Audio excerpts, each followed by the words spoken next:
Buenas tardes tengáis todos. Yo soy Wilson García Saldívar, su hermano y consiervo. Hoy es 13 de junio, jueves 13 de junio del 2019. Hoy con una temática, este video va a ser bastante corto, es una temática de contextualización.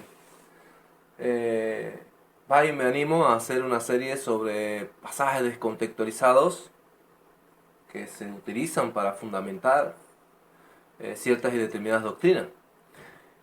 En este caso vamos a estar hablando sobre un pasaje que se utiliza, es un clásico, para apoyar o fundamentar la doctrina, desde mi punto de vista errada, de la suplantación. O sea, la idea aquella o opinión teológica de que Israel como nación o como pueblo elegido fue desechado y en su lugar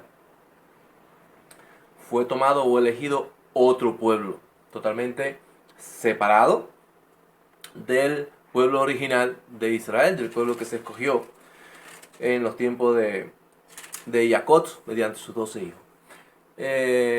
Vamos a utilizar la traducción Nuevo Mundo para ello, y siempre las citas van a estar contextualizadas allí porque este video tiene un enfoque hacia los testigos de Jehová o hermanos ex testigos de Jehová que todavía siguen creyendo en la enseñanza de la suplantación, la doctrina de la suplantación. El pasaje que vamos a tratar en específico está en Mateo 21. Vamos a darle lectura. Tal y como lo vamos a leer, parece que no hay nada que discutir. La verdad es que sí. Tal y como dice esta traducción y muchas otras traducciones, tal parece que vamos a llevar la contraria a lo que este pasaje expresa. Es casi hacer el ridículo. Y yo me voy a arriesgar, con el permiso de vosotros, esperando que no aburrirles. Es una temática importante, es un tema importantísimo que espero que les sea de bendición y edificación. Bien, dice el pasaje en cuestión que vamos a tratar de analizar a detalle. Dice el pasaje en cuestión, verso 43, traducción Nuevo Mundo. Por eso les digo, el reino de Dios les será quitado a ustedes y será dado a una nación que produzca sus frutos. Como dije, llevar la contraria a eso, tal y como dice ahí, es casi hacer el ridículo. Bien. Cuando analizamos este tipo de pasajes, yo voy a utilizar la Nuevo Mundo Digital, porque la verdad es que esta Nuevo Mundo tiene la letra pequeñita y me es difícil de leer aún con las gafas. Así que voy a disculparme por no leer directamente de aquella traducción en la que citamos ahora, o de este libro en este caso, y vamos a citar de esa traducción pero digitalmente, ¿ok? Decía que a la hora de tomar, de creernos lo que dice un texto bíblico y dudar de una posible tergiversación o tercedura o manipulación del pasaje, debemos de recurrir a dos herramientas. La primera es su contexto. Un texto bíblico que se utilice o se esgrima para fundamentar una teoría o una doctrina, sin su contexto, sacado totalmente del contexto, es como dice el refrán, un pretexto para hacer doctrinas. Y no es permisible. Esa es la primera herramienta que debemos de usar. El contexto o los contextos, en este caso anterior y posterior del pasaje.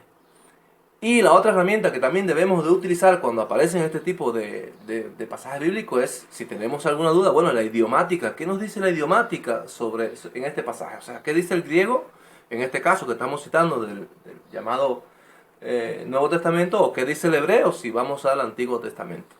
Porque la idiomática a veces pone de relieve o señala posibles errores de traducción que los hermanos dan por hecho que son correctas, cuando realmente dejan muchísimo que desear, y cuando evidentemente existe una tendenciosidad a tergiversarlo y manipularlo con el fin de crear una base o un fundamento para las doctrinas que se defienden.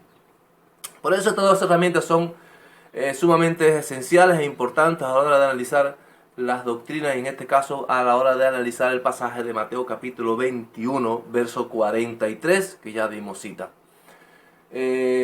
En esta ocasión del video, porque nos haríamos un poquito largo, no vamos a tocar la situación o la herramienta idiomática, porque nos extenderíamos un poquito.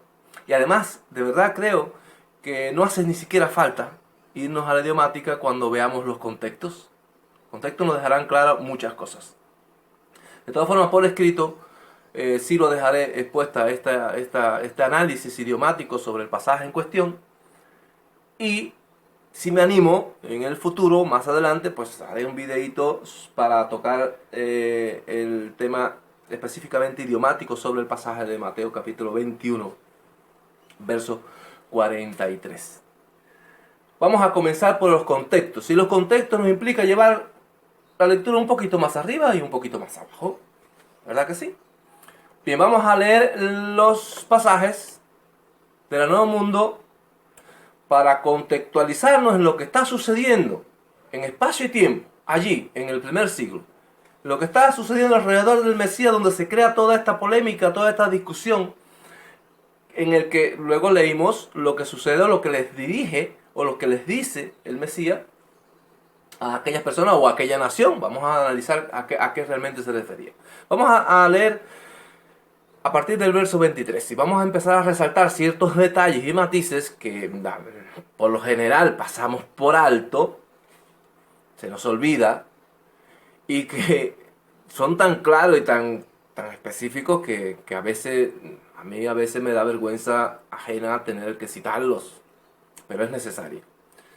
Verso 23, vamos a darle lectura a todo el pasaje hasta el verso 27 y vamos a hacer ciertas reflexiones. Dice, acordemos que estamos leyendo del capítulo 21 de Mateo, el verso 23, según la traducción Nuevo Mundo.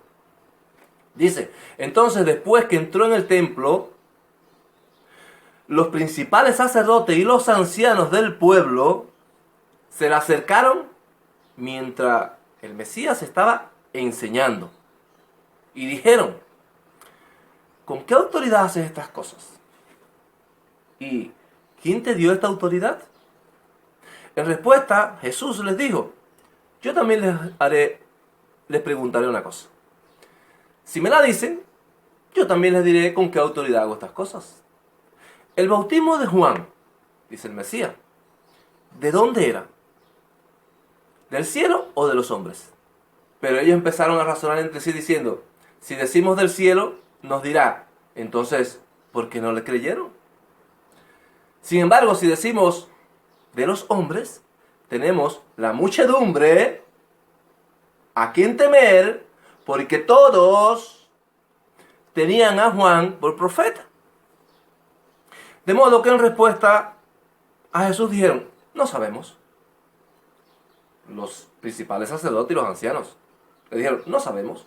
Él a su vez le dijo, bueno, pues yo tampoco les digo con qué autoridad hago estas cosas. O sea, yo me desligo de mi compromiso a responderle una pregunta cuando ustedes no están dispuestos a responderme a mí otra. Es un debate, es la ética del debate de que yo te pregunto, tú me respondes y obviamente tú me preguntas y yo te respondo. Una ética que muchos no practican y pocos somos los que lo practicamos. Bien, vamos a los detalles. El Mesías, por si no se entiende, el Mesías está rodeado de una muchedumbre enseñando, una muchedumbre que le acepta como lo que él dice ser. Porque recuerden que el pasaje, luego dice, tememos a la muchedumbre a quien temer porque todos tienen a Juan por profeta. ¿Y qué decía Juan el profeta? ¿Qué profetizaba? ¿Qué señalaba? Este es el Cordero de Dios que quita el pecado del mundo. Por lo tanto, aquella muchedumbre a la cual el Mesías está enseñando, le reconocía y le aceptaba como lo había señalado o lo había presentado aquel a quien creían profeta, Juan en este caso.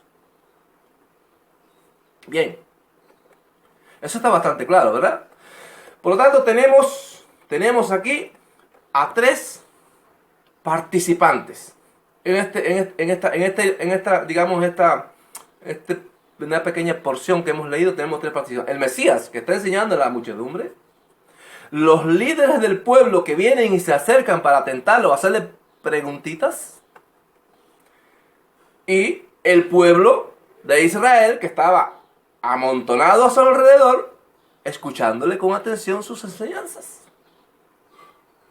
Bien, de ahí en adelante, el Mesías pasa a hacer ilustraciones y se enfrasca en un intercambio, en un debate con aquellos líderes o principales sacerdotes y los ancianos. De ahí en adelante, en las parábolas, no está dirigiéndose al pueblo, a la muchedumbre que le aceptaba como Juan le había presentado. ¿Verdad? Ahora vamos a ver en las ilustraciones, no vamos a detenernos en quién es la viña, ni quién es el labrador, no, nada de eso. Vamos a demostrar que en estas ilustraciones la confrontación es directa entre aquellos sacerdotes, aquellos escribas, aquellos fariseos, aquellos líderes que intentaban oponerse a las enseñanzas que él estaba transmitiendo al pueblo que le escuchaba con atención y le aceptaba como el Mesías, el Cordero, que quitaba el pecado del mundo. Vamos a leer estas ilustraciones solo con el objetivo de señalar a quiénes iban dirigidas y contra quién iba el debate o esta discusión. ¿Quiénes estaban implicados? Y vamos a hacer énfasis en esos pequeños detalles para que lo tengamos en cuenta, para luego saber allí aquí en el verso 43 a quién se estaba dirigiendo el Mesías, si a la muchedumbre, aquel que le estaba aceptando como el Mesías o como un profeta, o a estos líderes que intentaban oponerse a su enseñanza. Sencillo. Verso 28 en adelante. ¿Qué les parece? Un hombre tenía 2 hijos, diciendo el primero dijo: hijo, ve, trabaja en una viña. En respuesta dijo: iré, señor, pero no fue. Acercándose al segundo, dijo lo mismo. En respuesta este dijo: no quiero. Después le pesó y fue. El Mesías pregunta: ¿cuál de los 2 hizo la voluntad de su padre? Ellos dijeron. ¿Quiénes son ellos? Los sacerdotes, los fariseos y las personas y los líderes que estaban en confrontación con sus enseñanzas. Ellos le dijeron. El segundo, Jesús les dijo: la verdad les digo que los recaudadores de impuestos y las rameras van delante de ustedes. ¿Quiénes son los ustedes? Quienes le estaban escuchando atentamente sus enseñanzas, respetando sus opiniones, sus enseñanzas, o los líderes que se estaban oponiendo a ellas. Las rameras van delante de ustedes al reino de Dios. Porque Juan, mira el detalle, porque Juan vino a ustedes en camino de justicia, pero ustedes no le creyeron. No obstante, los recaudadores de impuestos y las rameras le creyeron, y a ustedes, aunque vieron esto, no les pesó después de modo alguno. Vamos a comentar algo sobre eso, pero vamos a darle lectura a la otra ilustración rapidita. Otra ilustración. Había un hombre, un amo de casa, que plantó una viña, la rodeó de una cerca y cavó en ella un lagar y erigió una torre y la arrendó a cultivadores. Sin embargo, los cultivadores tomaron a sus esclavos y a uno lo golpearon severamente, a otro lo mataron, a otro lo apedrearon. De nuevo despachó a otros esclavos más que los primeros, pero a estos les hicieron lo mismo. Por último despachó a su hijo diciendo: ¿respetarán a mi hijo?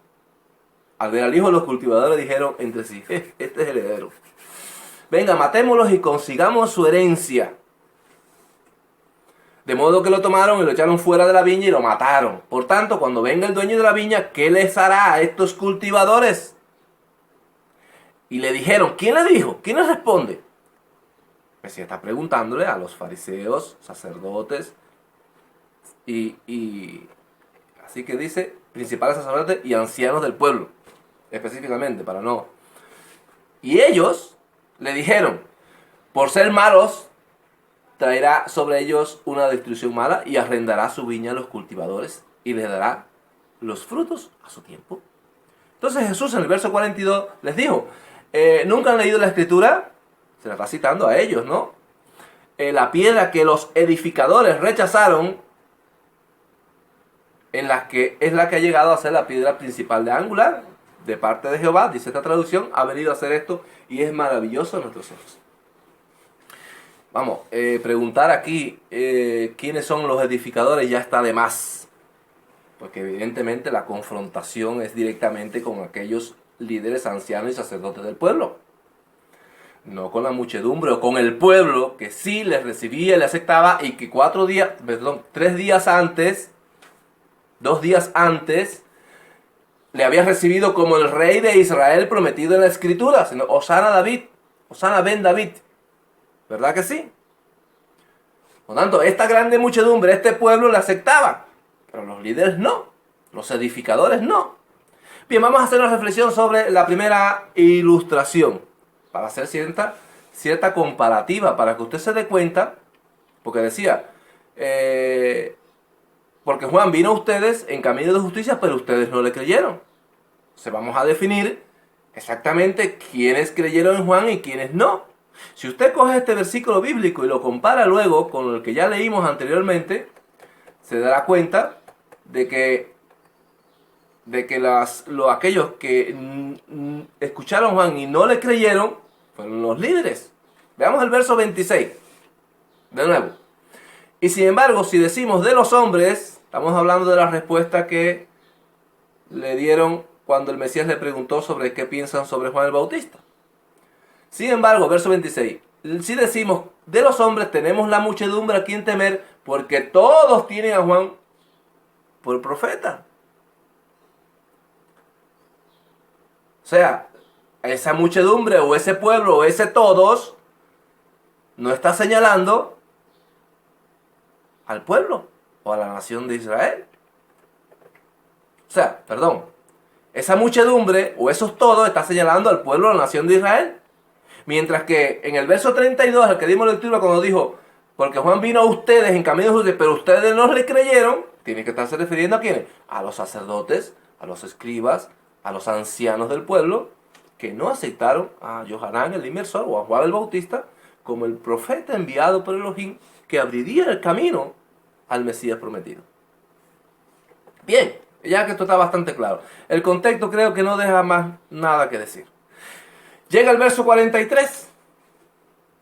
Hemos visto a partir del verso 23 que existe una diferenciación entre aquella muchedumbre, aquel pueblo que le aceptaba a Juan el Bautista y su mensaje, su señalamiento al Mesías, su identificación al Mesías, y la otra parte de los líderes que no creyeron a Juan el Bautista y por lo tanto no creían en las enseñanzas del Mesías. Y dice el verso 43, por eso les digo, el reino de ustedes les será quitado a ustedes. Dice la Nuevo Mundo.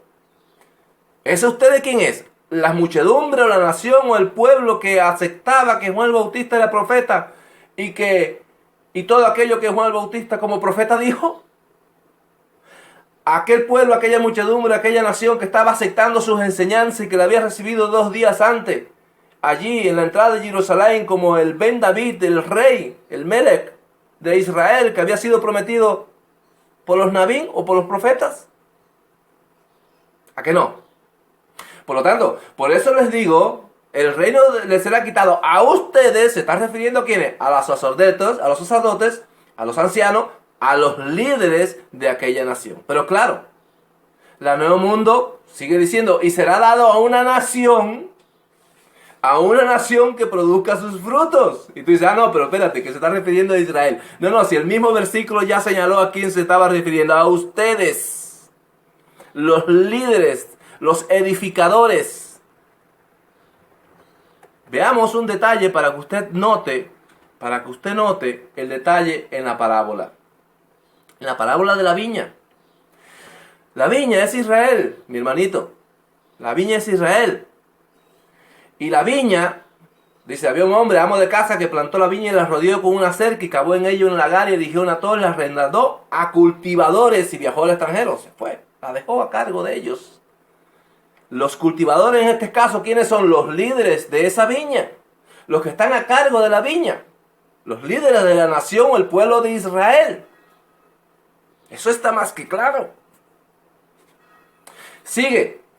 Cuando llegó la época del fruto, despachó sus esclavos a los cultivadores para conseguir sus frutos. Profetas. Mensajeros. en la antigüedad.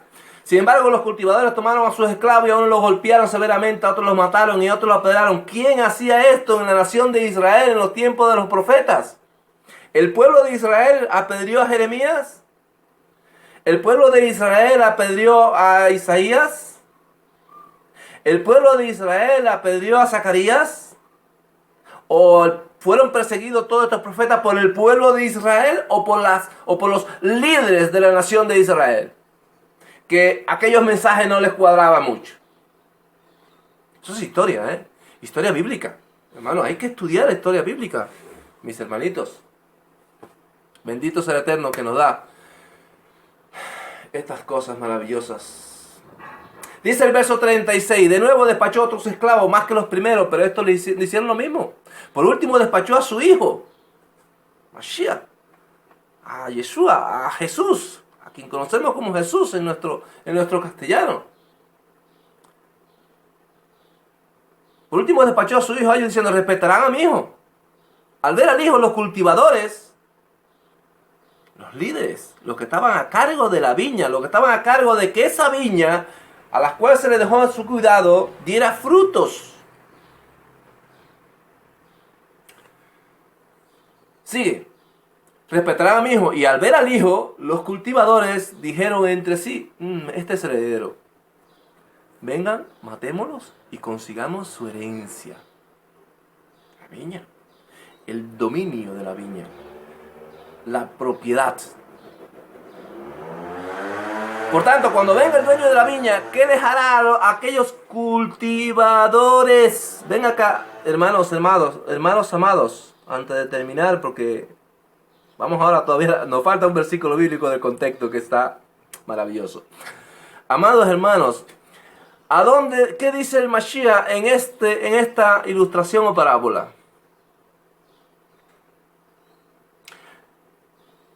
¿A quién eliminará?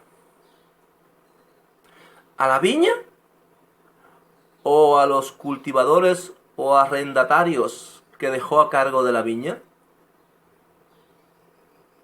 ¿Se ha hecho usted esa pregunta alguna vez?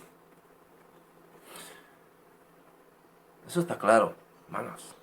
Le dijeron, verso 41, o sea, le respondieron los fariseos, los líderes, los sacerdotes, los ancianos que representaban el liderazgo de la nación de Israel, le dijeron, por ser malos traerá sobre ellos una destrucción mala y arrendará la viña a otros cultivadores.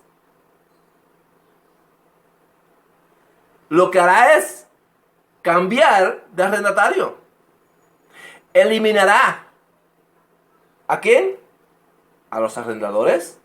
Porque no le dieron el fruto de la nación o de la viña. Dijo Mashiach en el verso 42. Jesús les dijo, nunca han leído en la escritura la piedra que los edificadores rechazaron. ¿Quiénes son los edificadores? Está claro. Es la que ha llegado a ser piedra principal, a ser la principal piedra angular. Mashiach. ¿Verdad que sí? Bien. Mire, todo esto, hermano, todos estos contextos que hemos analizado a partir del verso 23, todos esos detalles que hemos resaltado de la palabra del capítulo 21 de Mateo, no es necesario haberlo analizado si nos hubiéramos leído solamente el verso 45. O sea, en el verso 43 dice específicamente, por eso les digo, el reino les será quitado a ustedes. Y hubiéramos leído 2 versículos más y nos hubiera dado cuenta de quiénes son los ustedes. No hace falta ni ir a los contextos estos que hemos analizado y hemos perdido 24 minutos explicándolo. No hace falta. Porque el verso 45 dice específicamente así. La misma traducción Nuevo Mundo Torcida, que allí puso que se le daría... a ver cómo es que dice, se les será quitado el reino de ustedes, será dado a una nación que produzca sus frutos. Esa misma traducción que tan tendenciosamente tradujo de esta manera, ese versículo dice en el verso 45, pues bien, cuando los sacerdotes principales y los fariseos hubieron oído sus ilustraciones, todos sus dichos, ¿desde dónde? Desde la confrontación que hay del verso 24-25 en adelante. Mejor dicho, desde el verso 23 que ya se acercaron los fariseos. Desde esa confrontación que empezaron las ilustraciones, el debate y el dime que te diré y yo te pregunto y tú me respondes. Desde ese tiempo, dice la escritura en el verso 45, pues bien, cuando los sacerdotes principales y los fariseos hubieron oído sus ilustraciones, se dieron cuenta que hablaba de ellos. Reitero, se dieron cuenta que hablaba de ellos. Por lo tanto, ¿a quién le dijo el Mashiach en el verso 43? ¿El reino de Elohim les será quitado a ustedes? ¿Con qué concuerda esto con la ilustración de las viñas? ¿No es con los arrendadores? ¿Con los cultivadores que deberían de haber entregado los frutos de aquella viña arrendada a ellos, que se le dio a su cuidado? Cuando dice que se dieron cuenta de que hablaba de ellos, no se está refiriendo, aquí el texto bíblico lo dice, a los sacerdotes principales, a los fariseos, a los cuales se le estaban diciendo todas aquellas ilustraciones. ¿Cómo es posible, hermanos? ¿Cómo es posible entonces que cojamos el pasaje del verso 43, lo hagamos un nudo, lo descontextualicemos de todo y digamos, espérate, ahí está hablando de la nación de Israel? Fue rechazada. No, las escrituras no se interpretan de esa manera. Eso es incorrecto, errado. Las escrituras se interpretan en base a sus contextos y a base a su idiomática original. Que si no tenemos la capacidad de ir a esa idiomática, como en este caso, no hace falta irse a la idiomática. El contexto te lo dice. Y no siquiera el contexto anterior desde el verso 23, sino el contexto de 2 versículos más adelante. Pues bien, cuando los sacerdotes principales, los fariseos, hubieron oído sus ilustraciones, se dieron cuenta que hablaba de ellos. A ustedes se les será quitado el reino de los cielos. Y dice el verso 46, porque es importante también. Pero aunque procuraban prenderlo, temían a las muchedumbres porque éstas lo tenían por profeta. O sea, ¿cómo es posible que el Mashiach esté ahí juzgando a un pueblo que le ha aceptado, que le ha recibido con honores de rey, con honores de Mashiach? Porque cuando lo recibieron allí en Jerusalén, que salió toda Jerusalén, menos los líderes y algunos que otros, chusma, que luego se unieron para dar el veredicto de que le mataran. Pero toda Jerusalén salió a recibirle, Hosana ben David, Hosana a las alturas. ¿Cómo es posible que Mashiach estuviese condenando a aquellas personas a dejar de ser pueblo cuando aquellas personas le estaban recibiendo con tanto amor, cariño y aceptación? ¿Hemos leído la escritura de verdad a conciencia y hemos analizado este tema? Quiero decirle, y ya para terminar, no es el único pasaje que se coge y se descontextualiza a tope. Es triste, triste. Y lo digo de corazón, es triste. Pero hermanos, no esgrimiendo este pasaje, sino decenas de pasajes más que cuando usted va a su contexto, y cuando hablo de contextos, no solamente necesariamente tiene que ser contexto textual, escrito. Mire, están los contextos históricos, los contextos culturales, los contextos tradicionales, e incluso en ocasiones, no para este tema, pero para otros temas, los contextos geográficos son necesarios conocerlos para saber a qué aplica un pasaje bíblico determinado. Tanto los contextos, hermanos, los contextos es la herramienta fundamental que nos permitirá interpretar correctamente la escritura y no inventarnos ni doctrinas ni aceptar aquellas doctrinas que otros han inventado y que nos presentan con versículos como este como algo fundamentado y solidificado en la palabra del Eterno. No, así no podemos hacerlo. Yo les exhorto, les recomiendo, les animo a tener un estudio minucioso sobre el tema de la suplantación de Israel. Minucioso, detallado, porque es importante, es muy importante. No creamos que vamos a tener el favor de Adonai, del Eterno, bendito sea por siempre. Si estamos diciendo que nosotros ocupamos un puesto, un lugar, usurpando el verdadero lugar o puesto que le pertenece única y exclusivamente a su pueblo de Israel. ¿Que fue desobediente? Ah, sí. ¿Que hay cierto endurecimiento? Sí, también. ¿Que somos los menos? También. Pero, ¿se rechazó a su pueblo? ¿De verdad que esa doctrina es válida? No, no es válido. Así que la exhortación es después de 30 minutos, y para despedirme dije que le va a ser corto, pero este es un tema que me apasiona. Después de 30 minutos la exhortación, hermanos, es a estudiar escrupulosamente este tema, minuciosamente, detalladamente, porque hay cosas muy importantes envueltas en esto. No voy a decir que la salvación, fíjese, no me voy a... pero son muy importantes, ¿eh? Que el Eterno les bendiga mucho, deseando de verdad que estos 30 minutos me hayan soportado y le haya sido de bendición y edificación. De verdad que sí, esa siempre es la intención en mis aportes por esta vía y también por las vías escritas que suelo utilizar en los tantos grupos en los que participo en Facebook. Que el Eterno les bendiga mucho, les cuide, les proteja y les guíe hacia senderos de justicia e interpretaciones correctas en base a su palabra. El Eterno les bendiga. Nos estamos viendo.